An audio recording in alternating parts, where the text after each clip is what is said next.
The afternoon sun burned hot above the busy human city. The streets were full of noise, engines, and people rushing with their own lives, but under a tall building, near a shop with broken glass windows, one figure stood still. She had been there since morning. She was not human. Everyone could see it at first glance. Her skin had a pale silver glow that caught the sunlight in strange ways. Her long hair looked like flowing strands of dark crystal, and her large eyes were not brown or blue but glowing violet. Around her neck hung a board with shaking hands, a wooden sign with rough words painted in English, "Help Wanted." People walked past her all day. Some laughed, some whispered. Some even threw a quick insult. A few children pointed at her, but their parents pulled them away. "Don't stare," one mother hissed. "She's dangerous," said another man under his breath. The alien woman lowered her eyes each time, but she never moved from her spot. By noon she looked tired. Her shoulders dropped, her lips were dry, and her body swayed like she might fall. Yet she did not sit, she just waited, silent. Holding her little sign, Daniel, a young human man, walked down that same street. He was carrying a bag of groceries. His work uniform was dirty, and sweat lined his forehead. He was an ordinary man, unnoticed by most. But when his eyes fell on her, something made him stop. For a moment he thought maybe she was part of some strange street show. But then he saw the truth. Her feet were bare and cut from the rough pavement. Her hands trembled. Her eyes searched each face that passed by, hoping, waiting. Daniel felt a strange chill. Why was she standing there alone? Why was no one helping? The crowd pushed around him, horns blared from the street. Yet his eyes stayed locked on the alien woman. He saw how people ignored her like she was invisible. A group of teenagers passed by, mocking her voice. One boy shouted, "Hey alien, need a job cleaning spaceships?" The others laughed. The woman lowered her head but did not answer. Daniel's heart twisted. He wanted to walk away like everyone else. He had his own problems, rent to pay, long hours, no time for strangers, especially not alien strangers. But his feet refused to move. Something about the way she stood there under the burning sun, with that desperate little sign, pulled him closer. He stepped forward slowly. She noticed him at once, her glowing violet eyes lifted. Meeting his brown ones, for a moment Daniel froze. He felt like she could see right through him. Deep into his thoughts, "Are you?" He cleared his throat. "Are you waiting for someone?" Her lips moved, the voice was soft, broken. "Waiting, yes, all day waiting, no one." No one stopped. Daniel glanced at the sign again. "Help wanted?" He asked, "Or you want help?" The alien woman looked down, then whispered, "Both." A cold shiver ran through him. Something about that one word made the air feel heavier. He looked around. People were still walking past like nothing was happening, like this strange woman was just part of the street. But Daniel could not turn away now. He saw her hands shake harder, the sign slipping from her fingers without thinking. He caught the wooden board before it hit the ground. Their hands brushed. Her skin was warm, but it carried a faint vibration, like a hidden hum of energy. His eyes widened. She pulled back quickly, whispering again, "Sorry, please, don't leave." Daniel felt his chest tighten. He didn't know why, but he believed her. He could sense something behind those words, a fear she could not hide. "Do you need food?" he asked. His voice was calm, though inside he was nervous. "Water?" Her head nodded fast, desperate. Her violet eyes filled with a faint shimmer of tears. "Yes, water, food, a place. Safe. Safe." The way she said that word made Daniel look around again. Suddenly he noticed two men at the far end of the street. Their eyes were not on the shops or people. They were fixed on her. Dark coats, strange devices on their belts. They did not look like ordinary humans. Daniel's stomach sank. He did not understand everything, but he understood enough. This alien woman was not just hungry or lost. She was being watched, hunted. The crowd noise felt distant. His groceries weighed heavy in his hand. His mind screamed to keep walking, to stay out of trouble, but his heart would not let him. The alien woman's lips parted again, her voice almost too soft to hear. "Please, take me. I will work, I will clean, I will do anything. Just don't leave me here." Her eyes shone brighter in the sunlight. Not like glass, but like living fire. And for Daniel, the world seemed to stop. One decision stood before him, a choice that could change everything. He took a deep breath, stepped closer, and whispered, "Come with me." The alien woman stared in shock. Her trembling hands held the sign tighter. Then slowly she nodded. Behind them, the two men in dark coats began walking. their eyes sharp, their pace steady. Daniel did not see them yet. But the moment he reached for her arm, the first shadow of danger was already falling, and the sun above burned hotter, as if watching the start of something far greater than anyone on that street could understand. Daniel's heart was beating faster than it should. He didn't know why he had spoken those 3 words, "Come with me." But once they left his mouth, he could not take them back. The alien woman looked at him as if she had just been given life again. Her violet eyes widened, glowing faintly under the streetlights that flickered on as evening came. She nodded once, quick and desperate, clutching her wooden sign tight against her chest. Daniel picked up his grocery bag again and motioned for her to follow. At first her steps were shaky, almost like she feared someone would drag her back. But when she realized he truly meant to take her, she walked closer. The city street was still busy, but now Daniel felt eyes on him. Not just normal eyes, watchful, sharp. The 2 men in dark coats he had noticed earlier were no longer at the corner. He could not see them now, and that made him more uneasy. He walked faster, guiding her through side streets. He thought about what he was doing. He was just an ordinary man. He had no power, no money, and barely enough food for himself. And now he was taking a strange alien woman home with him. "Are you sure about this?" he whispered over his shoulder. "You don't even know me." Her voice was soft but clear. "You stopped? That is enough for me, enough." Something in those words pressed deep into him. He remembered how everyone else ignored her, laughed at her, spat words at her, yet she believed him just because he had stopped. When they reached his small apartment building, Daniel glanced around again. No strange men in coats, no shadowy figures. Just the usual neighbors. The alien woman stood close behind him like a shadow clinging for safety. He pushed the door open and led her inside. The air smelled faintly of old paint and dust. His apartment was not much, just 2 small rooms, a worn-out couch and a kitchen barely big enough for 1 person. "This is it," he said nervously. "Not much, but it's safe." "At least for now." The alien woman stepped in, her bare feet silent on the old wooden floor. She looked around like she was seeing a new world. Her hands touched the edge of the couch carefully, then the wall, then the lamp. She whispered something in a language Daniel could not understand. It sounded musical but broken. "Sit down," Daniel offered, pulling a chair closer. "You look like you haven't eaten all day." He hurried to the kitchen. Opening his grocery bag, he took out bread, a bottle of water, and some fruit. It was all he could give. He placed the food in front of her.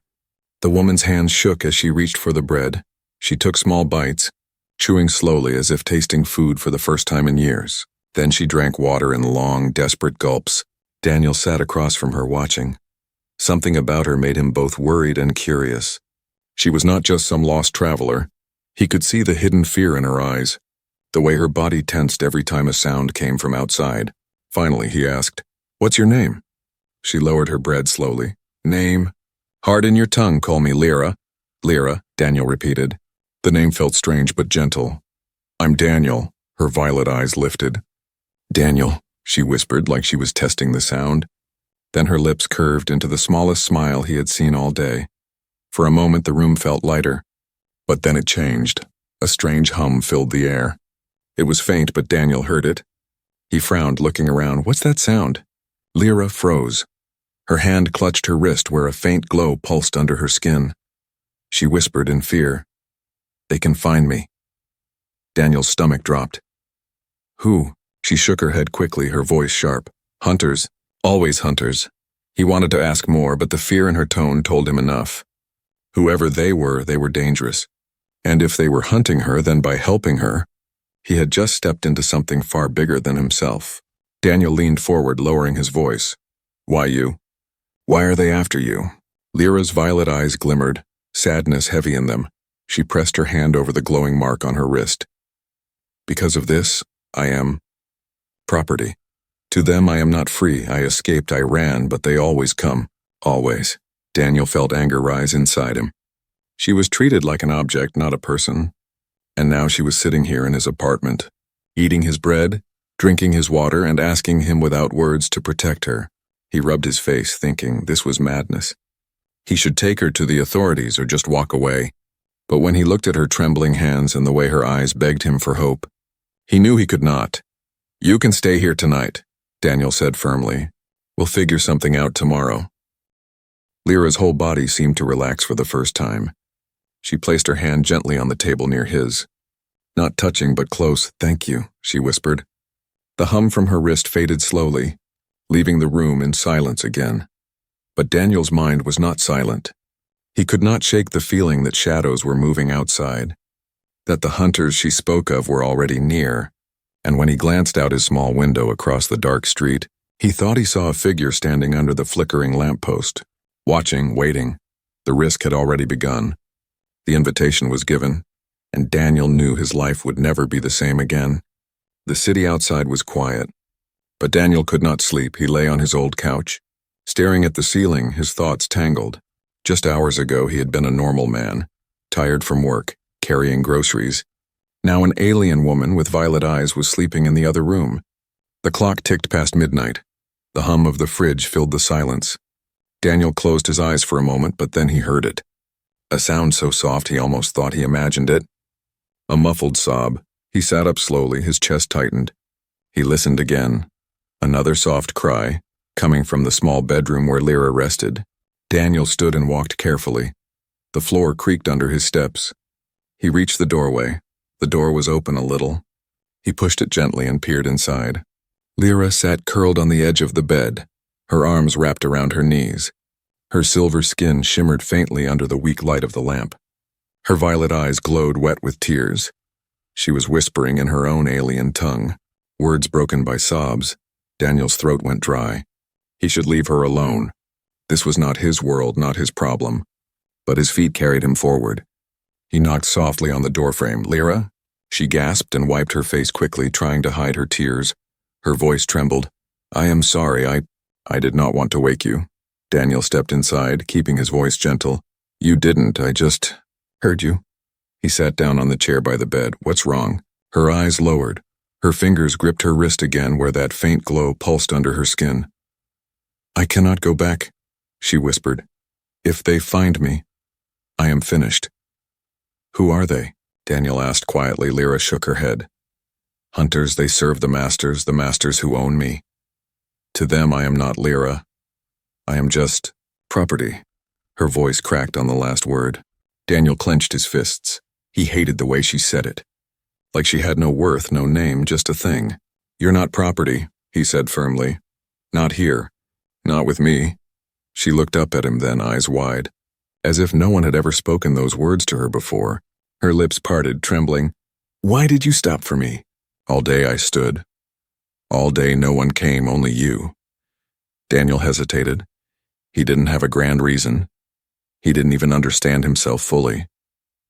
"I don't know," he admitted. "I just couldn't walk away." For a moment silence filled the room. Only the faint hum of her wrist mark echoed in the air. Then Lyra lifted her sleeve, revealing the glowing mark fully.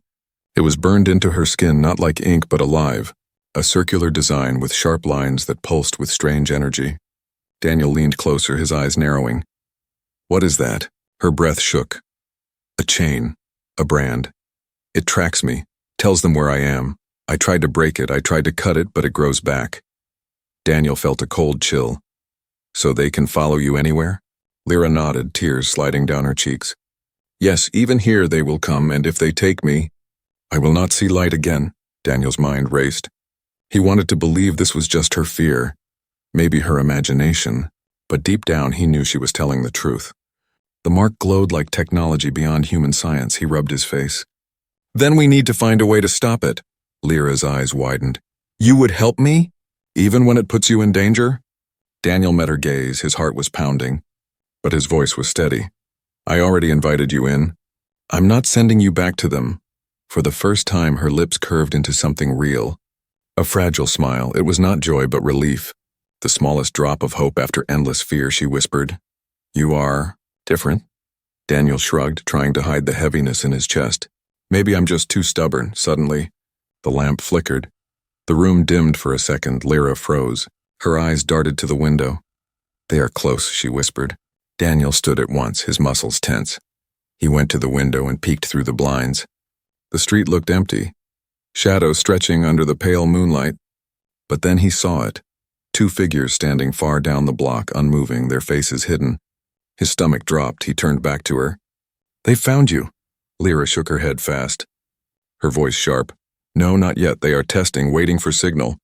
If the mark shines bright, they come. If it is dim, they wait. Daniel glanced at the glowing circle on her wrist. Still pulsing faintly, he felt anger, frustration, and fear all at once. Then we'll keep it dim. Somehow, Lyra looked at him with disbelief. Why would you risk this for me? You owe me nothing. Daniel sighed, his jaw tight. Because I can't stand by and watch someone treated like this. Not when you're right here begging for help. She stared at him as if memorizing his words, as if storing them deep inside. Slowly she lowered her head, whispering, You will regret this, Daniel. They will not stop. He sat back down, his voice steady. Then neither will I. For a long time they sat in silence, the night pressing heavy around them. Daniel knew he was caught in something he didn't understand, hunted by enemies he couldn't even name. But when he looked at Lyra, fragile and strong at the same time, he knew he would not abandon her outside. The figures down the block vanished into the shadows. The danger was not gone, just hidden, waiting. And inside, under the weak glow of a flickering lamp, a human and an alien shared a moment that would change both their lives. Midnight had revealed her secret, but the night was only just beginning. The night grew heavier around the small apartment. Clouds covered the moon, leaving the street in half shadow. Daniel sat near the window, his eyes scanning the street again and again. He had seen two men earlier, and now he saw nothing. That silence was worse than the sight of them. Behind him, Lyra sat quietly on the edge of the couch, her violet eyes never leaving the door. Her wrist still glowed faintly under the fabric of her sleeve. She pressed it tight as if trying to silence the mark. Daniel's voice was low, almost a whisper. They know you're here, don't they? Lyra nodded once. Yes, they are hunters, they smell fear. They wait until the city sleeps, then they strike. Daniel's chest tightened. He was no soldier, no fighter. Just a tired man with bills to pay, and yet now, somehow, his apartment had become a hiding place in a silent war. The clock ticked past 1 in the morning. Then the noise came, a faint scrape outside, like boots dragging across pavement. Daniel froze. He motioned for Lyra to stay still. He moved toward the door, every step slow. The sound grew clearer. 2 sets of footsteps pacing. Then a soft metallic click like a weapon being checked. Daniel's palms grew sweaty. He pressed his ear against the wooden door.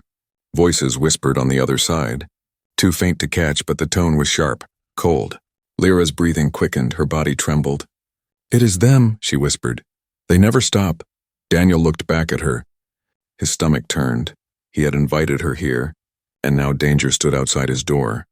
He could tell her to run, to leave, but her desperate eyes held him still. A sudden knock rattled the door, loud, hard, demanding, Open! A voice barked deep and rough, Open now! Daniel's heart slammed in his chest. He stayed silent. His fingers tightened on the handle, but he did not turn it. The voice came again, sharper this time. We know she is inside, human. Do not make us break your walls. Lyra's face went pale. She shook her head quickly, whispering, Don't answer. Please don't, Daniel nodded. He backed away slowly, pulling her with him. He pointed toward the kitchen door that led to the old fire escape. We need to move, he whispered. Before they could step, the knock turned violent. The whole door shook under heavy blows. Dust fell from the frame. The hunters were not patient anymore.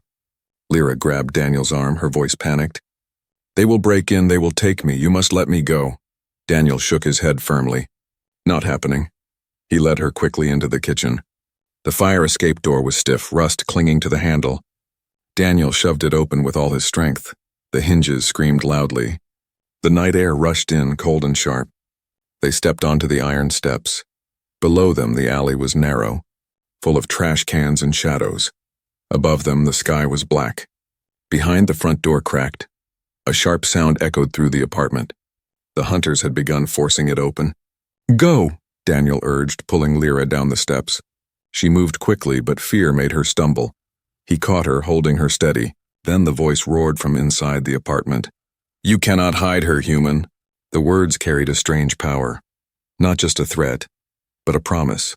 Daniel's blood chilled. He pushed Lyra forward, his own legs burning as they raced down the steps. At the bottom of the alley, shadows shifted. 2 tall figures stepped forward, their coats fluttered, and in their hands gleamed strange weapons that hissed with blue light. Lyra gasped, clutching Daniel's arm. They blocked the way. Daniel's eyes darted around. The alley walls were too high, escape impossible. Only a small side tunnel led deeper into the dark. This way, he hissed, pulling her toward it.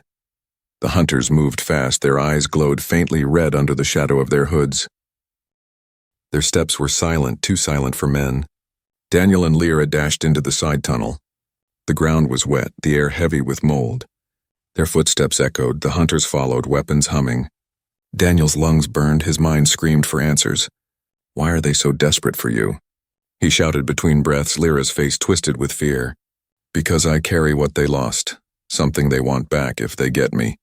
They will use it to destroy again. Daniel wanted to ask more, but there was no time. A beam of blue light shot past his head, striking the wall. The stone hissed and melted where it hit. They're shooting at us, Daniel shouted. Lyra grabbed his hand tighter, pulling him faster. Her eyes glowed brighter in the darkness.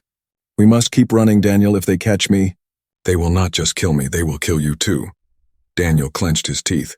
His legs screamed, but he kept going. For some reason, he could not let go of her hand. The tunnel twisted, then opened into an old underground chamber. It was wide and full of broken pipes, dripping water, and long shadows. Daniel stopped to catch his breath. Pressing his hand against the wall, Lyra stood close, her chest rising and falling fast. Her violet eyes scanned the darkness. They will not stop. They never stop. They are made to hunt. Until their target is caught, Daniel's heart pounded. He had never felt so small against something so powerful. But when he looked at her, tired, afraid, yet still standing, he felt something stronger rise in him. He straightened, his voice steady despite the fear. Then we'll make them stop. From behind, footsteps echoed, slow and steady. The hunters entered the chamber, their glowing weapons raised, their red eyes fixed on Lyra. Daniel stepped in front of her, his fists clenched, his voice hard. You want her? You go through me. The hunters tilted their heads, their voices low and cruel. Then you will die first. The chamber filled with silence, broken only by the drip of water and the hum of alien weapons. The hunters had found them. The night was no longer safe, and the real fight was about to begin. The underground chamber was silent except for the drip of water and the faint hum of alien weapons. Daniel stood in front of Lyra, his fist clenched, his heart racing. He knew he could not fight men with glowing guns, but still he refused to step aside. The hunters moved slowly, their red eyes glowing in the dark. One of them raised his weapon and pointed it directly at Daniel's chest. The other spoke in a voice low and metallic. Move, human, she does not belong to you. She is property of the masters. Lyra's hand tightened on Daniel's arm. She whispered, trembling, Please don't fight them. They will kill you, but Daniel shook his head slightly, keeping his eyes locked on the hunters. No one owns her? Not while I'm standing here. The hunters tilted their heads, as if confused by his defiance. Then one of them lowered his weapon slightly. You risk your life for this creature, why? Daniel's jaw tightened. He had no clear answer, only a feeling burning inside him. Because she deserves to live free. Same as anyone. The hunters gave no reply. They stepped closer. The glow of their weapons lit up the chamber walls. Daniel's body tensed. He had nothing but courage to shield him. Then, before the first shot could fire, the mark on Lyra's wrist pulsed brightly. The hunters froze, their eyes flickered. As if waiting for a command, Lyra gasped, covering the mark quickly. No, she whispered. They're calling the signal. They're telling the masters where I am. Daniel grabbed her hand, pulling her away. We have to move. They ran deeper into the tunnels, the hunters following close behind. Shots of blue light hissed past them, melting stone and pipe. Daniel's lungs burned, his legs ached, but he kept running. Finally, they found a narrow crack in the wall, just big enough to squeeze through. Daniel shoved Lyra inside first, then pushed himself in. The hunters' weapons could not fit. They fired, but the walls shielded them. Daniel and Lyra stumbled into another tunnel. Darker and colder than before, they stopped, panting, trying to catch their breath. Lyra leaned against the wall, her body trembling, her violet eyes dim with exhaustion. You should have left me, she whispered. Now they will hunt you too. You will never be safe again. Daniel shook his head. I told you I'm not leaving you. But you need to tell me the truth. What are they after? Why do they want you so badly? Her eyes closed for a moment like she feared saying the words. Then she lifted her wrist, showing the glowing mark again. This is not just a brand, it is a key. Daniel frowned. A key? To what? Her voice cracked as she spoke. To a weapon. The Masters built something long ago, something powerful enough to break worlds. But it needs this mark, only I can open it. That is why they keep me alive, that is why they hunt me. They lost me once. They will not stop until I am theirs again. Daniel's stomach twisted. He felt the weight of her words sink deep. So if they catch you, they will use me to destroy, she finished, her voice shaking. And nothing will stand in their way. The silence after her words was heavy. Daniel's hands trembled slightly. He was just a man, dragged into something far beyond his life. But when he looked at her face, so tired, so broken, he knew he could not walk away. He spoke firmly. Then we don't let them take you.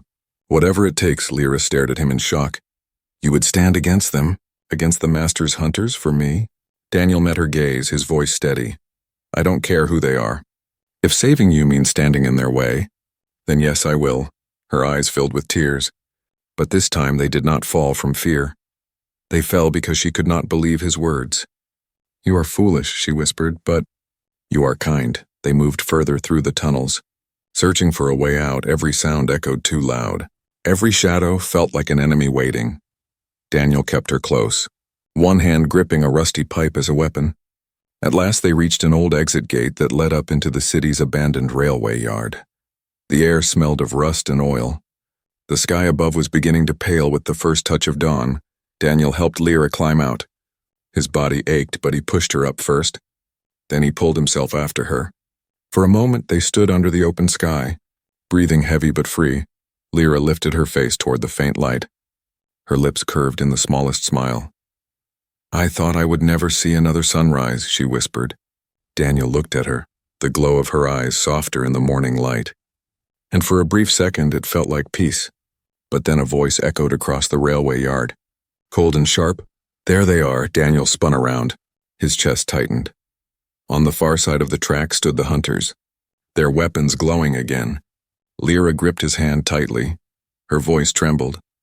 They will never stop. Daniel squeezed her hand back. Then neither will I. The trust between them had been tested, and now it would be tested again. In the fire of the hunt, the rising sun lit the scene, but the shadows of danger stretched longer than ever before. The morning sun broke through the clouds, spilling light across the empty railway yard. Daniel and Lyra stood side by side, their chests rising and falling with heavy breaths. Across the tracks the hunters advanced, their glowing weapons humming with deadly energy. Daniel knew they couldn't fight them. Not like this. He had no armor, no gun, nothing but his will. Yet turning back was no longer an option. He gripped the rusty pipe in his hand tighter. Though it felt useless against such power, Lyra's violet eyes darted around quickly, searching the yard. She spotted an old rail tunnel half-collapsed at the far end. Her voice urgent, Daniel, there, that way. He followed her gaze and nodded. Then we run. The hunters raised their weapons. A blue beam shot across the yard, striking the ground near their feet. The concrete sizzled and cracked. Lyra flinched, but Daniel pulled her forward. Go. They sprinted, their feet pounding against gravel. Another shot hissed past Daniel's shoulder. He ducked, pulling Lyra down behind an overturned cart. His heart pounded like a drum. The hunters' voices echoed, sharp and cold. You cannot run forever. Surrender her and live. Daniel wiped the sweat from his forehead. His voice was low but firm. They want you alive, Lyra, not me. That means I can buy us time. She shook her head fast, clutching his arm. No! If you stay, they will kill you. You don't understand, Daniel. I can't do this alone. For a second, Daniel hesitated. Then he nodded. Then we don't split. We stick together. He peeked out from behind the cart. The hunters moved closer. Their steps slow, confident. Daniel's mind raced. They couldn't win a fight. They had to escape. Tell me, he whispered quickly. Can that mark of yours do anything else? Can you control it? Lyra looked down at her glowing wrist, her voice uncertain. It is a key. It answers to machines, but not to me. I don't know how to use it. Daniel clenched his jaw. Then we figure it out right now. The hunters fired again. The shot tore through the side of the cart, sparks flying. Daniel pulled Lyra to her feet and they ran again, this time straight toward the collapsed tunnel. As they neared, Daniel saw the entrance blocked by rusted gates. Too heavy to move by hand, his stomach sank. But then he looked at Lyra's wrist. Glowing faintly, try it, he urged. Touch the gate. See if it reacts. Lyra's eyes widened with fear. I don't know if... Just try, Daniel shouted as another beam struck the ground beside them. She pressed her glowing wrist against the metal. For a moment nothing happened. Then suddenly the gate shuddered. Old gears inside groaned to life. The lock clanked and snapped open. The gate slid apart slowly. Daniel's eyes widened. It worked. They pushed inside, ducking under loose stones and broken beams. The tunnel was dark and damp, but it gave them cover. The hunters shouted behind them, quickening their steps. The gate began to slide closed again on its own. Daniel grabbed Lyra's hand, pulling her deeper into the tunnel. The heavy doors clanged shut just as the hunters reached it. Their weapons hissed against the metal but could not break through immediately. Daniel and Lyra kept running. Deeper into the darkness, the air was thick, the smell of rust and dust filling their lungs. Finally, they slowed, their bodies exhausted. Daniel leaned against the wall, panting. That was close. Lyra held her glowing wrist, staring at it with wide eyes. I didn't know it could do that. Daniel gave her a small smile despite the fear. Looks like your key just bought us time. She lowered her head, her voice trembling. But time is all it gives, Daniel. They will find another way in. They always do. He placed a hand on her shoulder. Steady. Then we use that time to plan. We can't just keep running blind. We need a real escape. Lyra looked at him, her eyes shimmering with both fear and hope. You would plan this with me? You would risk everything? Daniel nodded without hesitation. I already did the moment I stopped for you. Now we see this through. They moved deeper until the tunnel opened into an old underground station. Abandoned for years, it was full of broken trains, shattered glass and rusted tracks. Sunlight spilled weakly through cracks above. Daniel walked among the shadows, thinking, if they're tracking you through that mark, we need to block the signal somehow. Lyra frowned. How? He looked at the broken trains, wires, and old panels scattered across the ground. Maybe we can overload it or hide it. These machines may be old, but they still have power left. Lyra touched her wrist again, fear on her face. If we overload it, it could kill me. Daniel paused, then met her gaze. If we do nothing, they will kill you. At least this gives us a chance. She swallowed hard, then nodded slowly. Then we try together. Daniel searched through the wreckage, pulling wires, connecting pieces. His hands worked fast, though he was no engineer. He had grown up fixing scraps, repairing things that were broken. Now he prayed those small skills would save them. Lyra watched him, her voice soft. You are different from them. You fight without chains. You fight for someone not your own. Daniel didn't look up, but his words were steady. Maybe that's what being human means, finally. He connected the wires to a glowing panel. Place your wrist here, he told her. She hesitated, then pressed her wrist against the panel. The glow flared bright, her body trembled. Sparks flew as the machines whined back to life. Daniel held her steady. Hold on. Just a little more. The mark pulsed wildly, then dimmed, flickering like a dying light. Lyra gasped, nearly collapsing. Daniel caught her, lowering her gently to the ground. Her eyes fluttered open, weak but alive. She looked at her wrist, still marked, but the glow faint, barely visible. Daniel exhaled with relief. It worked, at least for now. Lyra's lips trembled into the faintest smile. For now, she whispered, we are hidden. But as Daniel looked up at the cracked ceiling, he knew the hunters would not stop. The escape plan had bought them only a little time, and when the metal clang of distant footsteps echoed faintly down the tunnel, Daniel realized their fight was far from over. The underground station was silent except for the faint hiss of broken pipes. Daniel sat beside Lyra, her head resting weakly against his shoulder. Her wrist mark had dimmed after their desperate attempt to overload it, but he knew the hunters would not give up so easily. Lyra's eyes fluttered open. Tired but steady, she whispered, for the first time. I feel less like a prisoner, thank you, Daniel. Daniel gave a small smile, though his own chest felt heavy. Don't thank me yet. They're still coming, and he was right. The silence did not last long. Distant footsteps echoed through the tunnels. Slow but certain, the hunters were searching. Closer with each second, Daniel stood gripping the rusty pipe he had been carrying since the chase began. It was a poor weapon against alien guns, but it was all he had. His jaw tightened. He could run again, keep hiding, but he knew it wouldn't last. Lyra pushed herself up, leaning on the wall for strength. You should leave me, Daniel, if they take me. Maybe they will spare you. Daniel turned sharply. Don't say that. You think I've done all this just to abandon you now? Her violet eyes shimmered in the dim light. I don't want you to die for me. You are only human. They are machines built for the hunt. Daniel stepped closer, his voice firm. I'm human, yes, but that means I choose. And I choose not to leave you. For a moment, Lyra just stared at him, her lips parting as if she could not understand his defiance. No one had ever chosen her over their own safety before. The footsteps grew louder. The hunters' red eyes glowed faintly as they appeared at the far end of the station. Their weapons raised, their voices cold. Surrender the key. Daniel placed himself in front of Lyra again.